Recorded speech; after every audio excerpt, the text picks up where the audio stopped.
Every man has a list of things he's looking for. Very few have a list of things they refuse.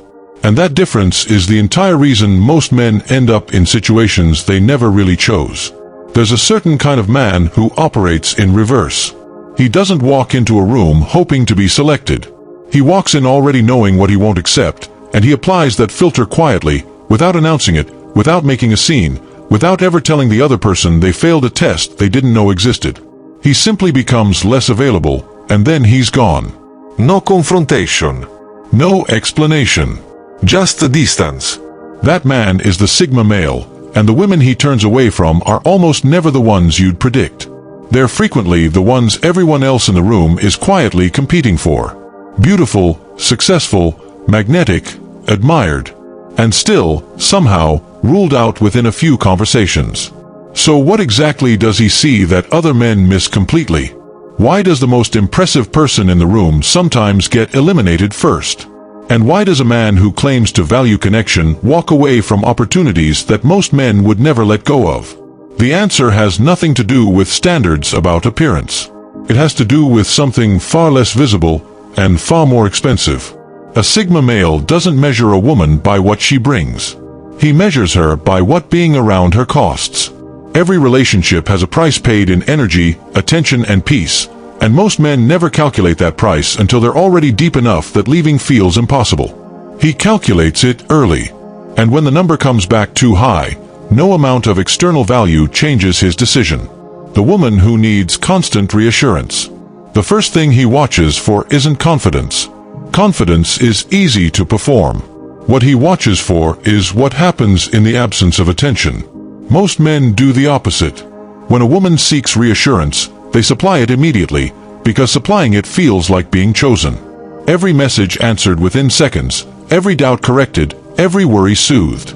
It feels like intimacy in the beginning, and it feels like a job about 4 months later. Picture this. 3 weeks into knowing each other. Things are going well by any reasonable measure. He goes quiet for a single day because he's working on something that matters to him, and by evening there are 4 messages waiting, each one slightly sharper than the last. Not aggressive, just anxious. The final one asks whether something is wrong. Nothing is wrong. Nothing was ever wrong. But he now understands the arrangement he's being offered. His job will be to manage another adult's emotional weather permanently, and the moment he stops, the weather turns. He doesn't reply with irritation. He doesn't lecture. He answers normally, and something inside him closes very quietly. Because he's just seen the entire future of that relationship compressed into a single day. This doesn't mean he considers reassurance itself a weakness, or that he expects someone to feel nothing. Everyone needs to be told they matter. The distinction he's making is between someone who occasionally wants reassurance and someone who structurally requires it to function. The first is human. The second is a full-time position, and he already has work. The same filter applies everywhere else in his life. He avoids friends who need constant validation, workplaces built on approval-seeking, and any arrangement where his silence gets interpreted as an act of aggression. He's not cold about it. He simply refuses to be responsible for how someone else feels about themselves.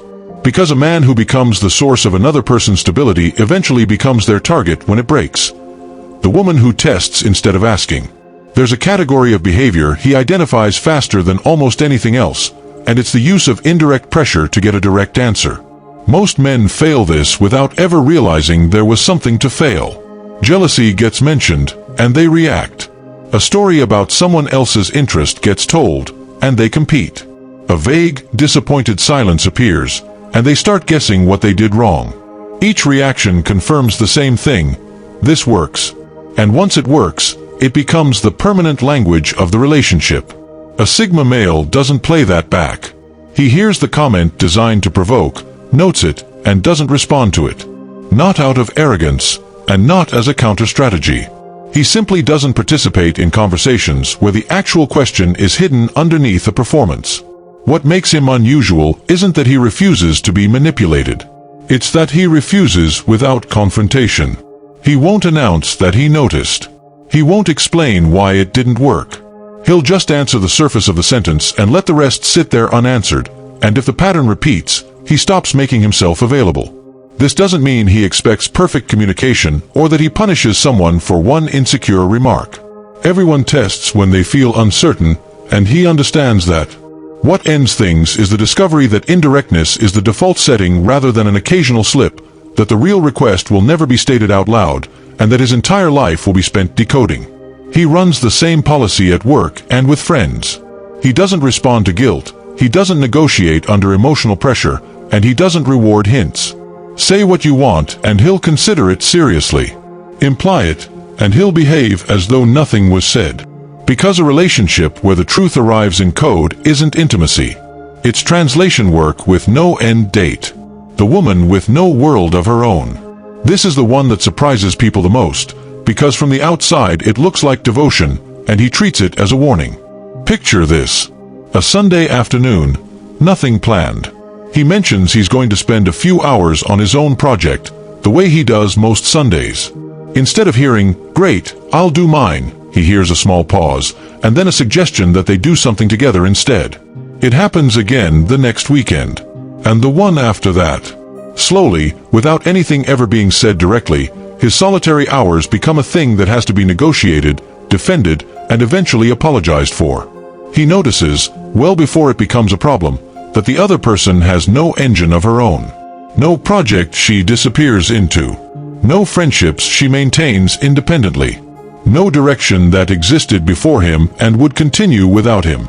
Everything orbits whatever is happening between them, which means everything he does either feeds the orbit or threatens it. And he knows exactly what comes next, because it's mathematically inevitable. When one person has no separate life, the other person becomes the entire content of theirs. Every ambition he pursues will be experienced as a subtraction. Every hour alone will require justification. Eventually, he'll be choosing between his purpose and the peace in his home, and he's not willing to arrive at that intersection. This doesn't mean he wants distance or that he's looking for someone permanently unavailable. He wants closeness, real closeness, the kind that includes long conversations and shared plans. What he refuses is closeness built on dependency, because dependency always eventually resents the thing it depends on. The same principle governs the rest of his life. He keeps friendships with people who have their own trajectory. He avoids business partners who need him to carry the vision. He's drawn to people who would be fine without him and choose him anyway. Because being someone's whole world sounds like love right up until the moment you want to be somewhere else in it. The woman who has contempt for everyone else. He listens very carefully to how someone talks about people who aren't in the room, and he treats it as the most reliable piece of information he'll get all evening. Picture this. A first real conversation, 2 hours in, going well. Then it starts. The former friend who turned out to be fake. The coworker who's completely incompetent. The sister who's impossible. The ex who was, apparently, insane. Every story is delivered well, some of them are funny, and in each one she is the only reasonable person present. He asks one careful question about the friendship that ended, and the answer contains no self-examination whatsoever, just a longer version of the same conclusion. He isn't judging her for having conflicts. Everyone has conflicts. What he's registering is that in a decade of them, she has never once been the difficult one. And a person who has never been the difficult one is a person who will never repair anything, because repair requires being able to locate yourself inside the problem. He also understands where he sits in that pattern. Right now he's on the good side of it, which is the pleasant place to be. But the good side isn't permanent for anyone, and he's just been given a preview of how he'll be described the moment he disappoints her. Not to his face. To someone else, at a table like this one, with the same easy delivery. This doesn't mean he expects someone to have no history or to speak fondly of everyone who hurt them. Some people genuinely deserve to be spoken about badly, and pretending otherwise is its own kind of dishonesty. The difference is between having a few enemies and having a permanent record of them. He runs this same filter professionally. He's careful with colleagues who complain about every previous employer, cautious with anyone whose story always casts them as the wrong party, and quietly attentive to how people treat those who can't help them. Because how someone speaks about their past is a preview of how they'll speak about you. The woman who is perfect and has no position. This is the one that takes him the longest to identify, and the one he walks away from with the most genuine regret. She does everything right. Agrees at the right moments, laughs at the right moments, adapts effortlessly to whatever room she's in, and never generates a single point of friction. On paper, it's ideal. Nothing to argue about. Nothing to negotiate. Complete ease. And after several conversations, he realizes he still doesn't know what she actually thinks about anything. Every opinion arrived after his. Every preference formed in response to a preference he expressed. He tests it once, gently, by taking a position he doesn't hold to see whether it gets challenged. It doesn't. It gets agreed with, warmly and immediately. What he's looking at isn't dishonesty. It's a person so skilled at being pleasant that she's disappeared behind it, and he understands the cost of that instantly. If she never says no, then her yes is worth nothing. If she never disagrees, he'll never know when he's wrong. And a man who is never contradicted becomes, over time, a man who is never corrected. This doesn't mean he wants constant argument or someone difficult for the sake of it. He isn't looking for friction. He's looking for someone with an actual position, held for actual reasons, defended calmly. He'd rather be told he's wrong at dinner than be agreed with for 2 years and left without explanation. He selects for this everywhere. He keeps the friend who tells him the uncomfortable thing. He values the employee who pushes back with evidence. He distrusts rooms where everyone nods. Because agreement that costs nothing to give is worth nothing to receive. Why this looks like arrogance from the outside. It would be dishonest to pretend this way of operating is universally admired. It isn't, and there are fair criticisms of it. To a lot of people, a man who filters this early looks like a man who's decided he's superior. He walks away without giving anyone a real chance. He treats human beings like items on a checklist. He mistakes his own rigidity for discernment, and one day he'll be alone with an excellent set of standards and nobody to apply them to. That criticism lands sometimes, and the honest version of this conversation includes it. There's also a version of this that goes genuinely wrong, the man who uses standards as a costume for fear. He isn't filtering, he's fleeing, and every exit gets narrated afterward as a principled decision. He looks identical to a Sigma male from the outside. The difference is entirely internal. One walks away from things that cost too much, the other walks away from anything that requires him to be seen. But for the men who mean it, the calculation is simply different for most people's. They're not optimizing for having someone. They're optimizing for not spending their one life managing a situation they saw coming in the first month and entered anyway. And that's why the reaction to this mindset is always split down the middle. To some it reads as coldness. To others it reads as the only honest thing anyone said about the subject. What this is actually about.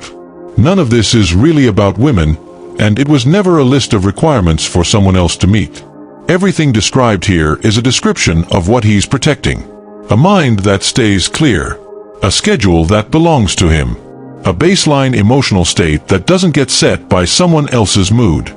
Those things took years to build, and they can be dismantled in months by the wrong arrangement, which is why he treats the entry point so seriously. And here's the part almost everyone gets backwards. You cannot run these filters if you have nothing to protect. A man with no purpose, no discipline, and no internal stability isn't filtering anyone. He's just refusing and calling it strategy. The standards aren't what create the life. The life is what makes the standards mean something. Which means the work is never on the list. The work is on you. Build something that occupies you completely. Learn to be alone without it feeling like punishment. Get to the point where your peace isn't for sale, and the filtering stops being a decision you have to make. It becomes automatic, because you'll simply know what you're not willing to trade. That path isn't comfortable. It costs friendships, it costs approval, and it costs long stretches of solitude that nobody applauds while they're happening. Plenty of people will read it as arrogance, and a few of them will be right. But at the end of it, there's something that can't be taken back, a life that's genuinely yours, and the ability to walk away from anything that would cost it. And once a man has that, the question of who chooses him stops being the interesting question. If any of this describes something you've been noticing, subscribe and turn on notifications so you don't miss what's next. And tell me in the comments, which one of these would you walk away from fastest, and which one have you already ignored once? I'll leave another video here on why the women who seem the most in control are the ones who lose their composure around a Sigma male. See you there.